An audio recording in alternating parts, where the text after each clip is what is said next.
بصوا، انا كست متعاطفه جدا مع الرجاله في الحلقه دي. طول عمرهم راسمين صوره القوه والهيمنه والسيطره، بس الحقيقه احنا كستات اللي طلعنا جامدين قوي. انا لسه واخده بالي ان حاجات كتير قوي في دولابي كانت اصلا للرجاله، بس معلش يعني انا مش ناويه ارجع حاجه تاني. خلاص، انا نور الصواف وده التاتش بتاعي.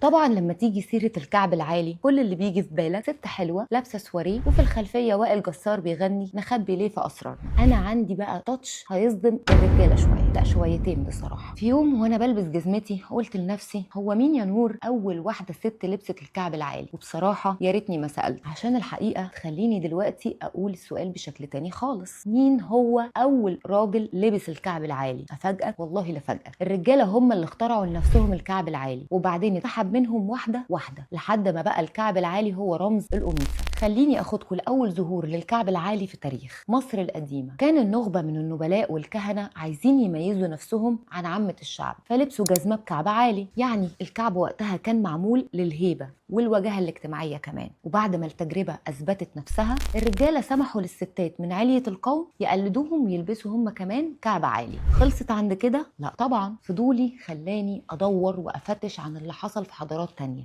واكتشفت إن وظيفة الكعب العالي دي اتغيرت في دولة الفرس. لبسوه للفرسان علشان محتاجين رجليهم تفضل ثابتة وهم بيقاتلوا على الخيل. الكعب هنا بقى مش موضة ولا اكسسوار، ده كان سلاح. بعد ما الكعب خلص مهمته في المعارك، دخل البلاط الملكي في القرن ال16 في اوروبا. الرجاله الارستقراطيين شافوا الكعب العالي وقالوا ايه ده شكله بيرفع الواحد لفوق، طب ما نلبسه. ودي نفس وظيفه الهيبه اللي عملوها المصريين القدماء، بس ما فيش حد حب الكعب زي الملك لويس الرابع عشر. تيجي تسالني ليه لويس بالذات يحب يلبس كعب عالي، اقول لك ده مش بس لبسه، ده طوره. في القرن ال17 الملك لويس ال14 قرر يلبس الكعب العالي مش عشان الموضه بس، لا هو كان قصير شويه، يعني حوالي 162 سم، انا 163 يعني كان اقصر مني، فكان عايز يعوض الطول ده ولبس جزمه كعب 10 سم. والكعب ده ما كانش وظيفته بس انه يرفعه عن الارض، لويس خلى المصمم يحط عليها رسومات معارك وانتصارات. حرفيا كان ماشي بالسي في بتاعه، قصدي كان ماشي على السي في بتاعه. وبعدين حط تاتش ملكي جديد، دهن الكعب باللون الاحمر. واللون الاحمر وقتها كان اغلى صبغه في العالم. غالبا معظم الحواديت وقفت عند الحته دي، ما حددتش ايه المميز في الصبغه الحمراء. بس على مين؟ انا عرفت السر.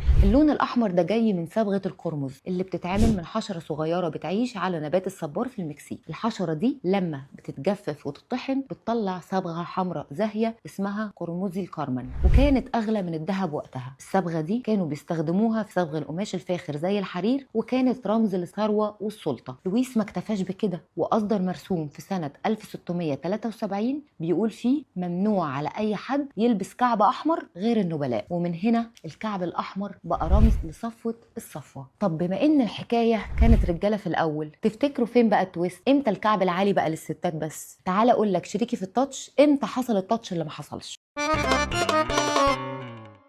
في القرن ال18 الدنيا كانت بتغلي ثورات وتمرد، شعوب بتشيل التيجان من فوق رؤوس الملوك وتحطها في المتحف. الرجاله سابوا القصور وراحوا يحاربوا، وهناك الكعب ما نفعهمش. مفيش فارس هيدخل معركه ويقول لعدوه اوبس ثانيه واحده كعبي غرس في الطين. فلما الرجاله اكتشفوا ان الكعب ما ينفعش للحرب ولا للجري ولا للهروب حتى، فقرروا يتخلوا عنه. طبعا انت متوقع اقول لك هنا بقى ان الستات هي اللي بدات تلبس الكعب العالي. لا اصبر، لسه في سبب تاني اهم. اصل مش كل الرجاله في العالم محاربين. لما الطبقات اختلطت بسبب الثورات، الارستقراطيين بقوا بيهربوا من اي مظهر فيه فخامه وتمييز، ومن هنا الرجاله كلهم بداوا يبعدوا عن الكعب العالي وسابوه كده على الارض. خلاص سابوه وخرجوا من الباب لابسين الجزمه اللي كعبها مستوي. مين بقى اللي كانت قاعده مراقبه وعينيها على الكعب العالي الاحمر؟ بنت الستات طبعا. الكعب العالي بقى حريمي بهدوء وبنعومه وبشويه تاتشات بسيطه. الكعب العالي بقى حريمي. في بدايه القرن ال19 بقى رمز حصري للاناقه والانوثه. وطبعا الاعلانات التجاريه اشتغلت على الحكايه دي، وسنه ورا سنه شكل الكعب اتغير وبقى ارفع واطول واشيك، وبدا يبقى فيه كعب بفيونكه وكعب بلون فاتح. وفجاه الرجاله بصوا حواليهم لقوا نفسهم لابسين شوز مسطحه وممنوعين من الكعب العالي. مش عيب عليك تبقى راجل وعايز تلبس جزمه حريمي؟ هتقولي يا نور بس هو اصلا رجالي. هقول لك صح، بس هنكر. لو الكعب العالي خان الرجاله وسابهم، احب اقول لكم ان في حاجات تانية في دولاب الست النهارده كانت زمان برضو اصلها رجالي، واهمهم الشنطه. والله الشنطه اللي كل ست ماشيه بيها دلوقتي كانت في يوم من الايام اختراع رجالي. قبل ما تستغرب وتندهش انا هقول لك حصلت ازاي. نرجع للزمن كده لحد العصر الحجري القديم، 38 الف سنه قبل الميلاد. الراجل وقتها ما كانش عنده جيب ايه، هو كويس قوي ان هو عرف يستر نفسه اصلا، وشغلانته وقتها انه يصطاد، يجمع اكل او ينقل حاجات. فاخترع شنطه من الياف نبات يربطها حوالين وسطه، اول كروس بودي في التاريخ بس من غير براند. هتقول لي طب الكلام ده مرسل كده مفيش يعني اثبات؟ هجاوبك واقول لك فيه طبعا، ده انا مذاكره بره وجوه. خد التاتش. وانا بدور في تاريخ الشنط وقعت على معلومه عن راجل اتجمد من 5300 سنه اسمه اوتزي. لقوه سنه 1991 جثه محفوظه في جليد جبال الألب.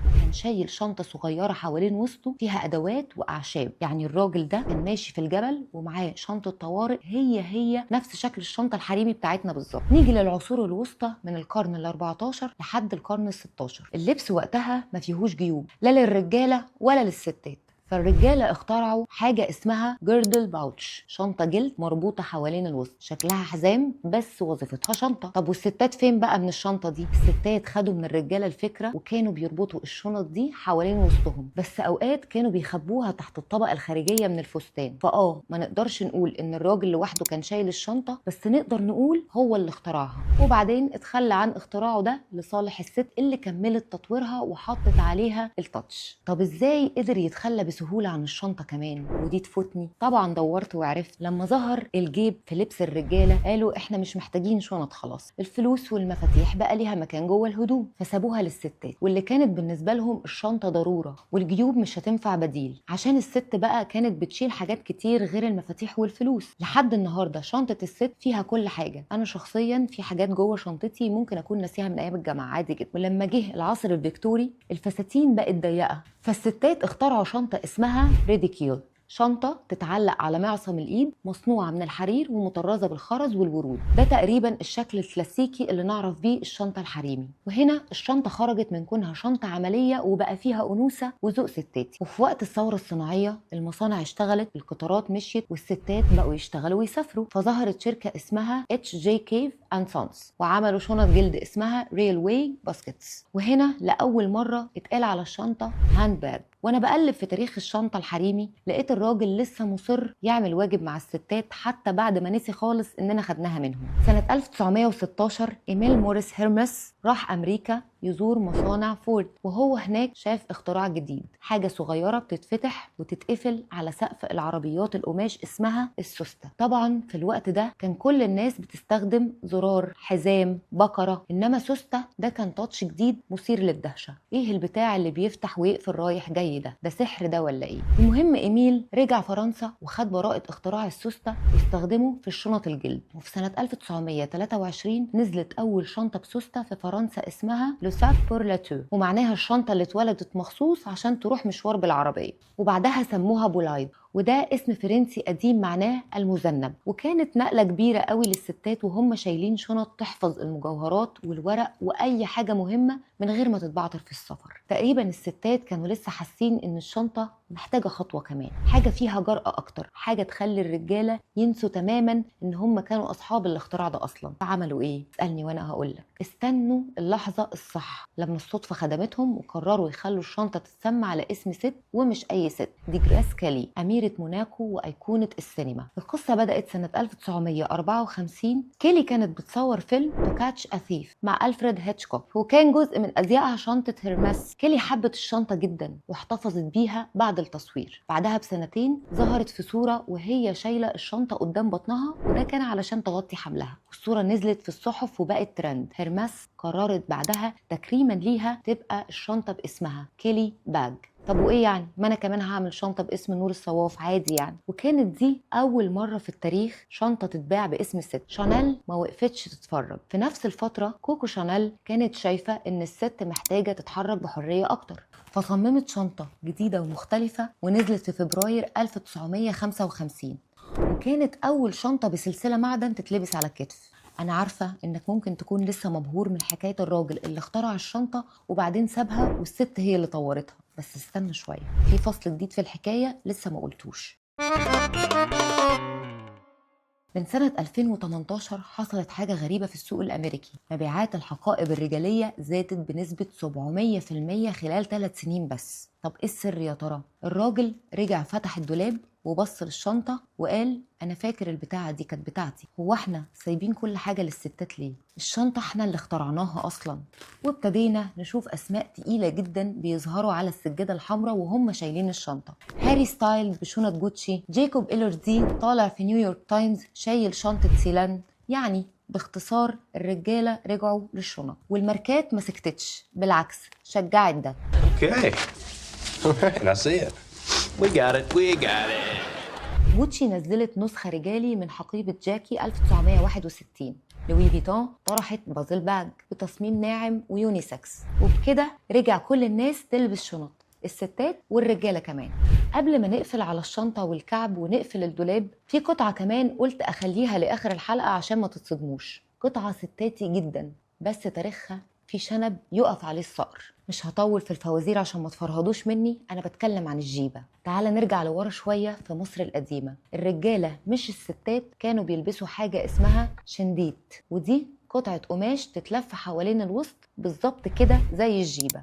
هتلاقوا الكلام ده بوضوح على جدران المعابد وتماثيل الملوك نفسهم. اما في روما بقى كان كل الرجاله لابسين حاجه اسمها توجا، ودي كانت عباره عن قطعه قماش طويله وملفوفة حوالين الجسم، ما فيهاش ولا زرار ولا سوستة، وكان ده لبس الشرفاء والأغنياء وطبقة الحكام. طب نروح على اسكتلندا، هناك الجيبة اسمها كيلت، وده زي رجالي رسمي لحد النهاردة بيتلبس في الجوازات وفي الاحتفالات العسكرية. الحكومة الاسكتلندية نفسها بتقول على موقعها الرسمي الكيلت جزء من هوية الرجالة، مش مجرد زي شعبي. حتى في أوروبا في العصور الوسطى الرجالة كانوا بيلبسوا لبس طويل أقرب للجيبة أو العباية، يعني الجيبة في الأصل كانت عند الرجالة. لكن لما بدأ البنطلون يدخل أوروبا في القرن ال17 بدأت الجيوش تستخدمه لأنه عملي أكتر في ركوب الخيل والحركة عموما. البنطلون بقى موضة بترمز للرجالة الأقوياء، وبالتدريج الجيبة راحت للست، مش عشان هي أنسب ليها، لا، علشان السلطة الذكورية المتحكمة وقتها كانت لابسة بنطلون. يعني الجيبة ما كانتش اختيار أنثوي، كانت قطعة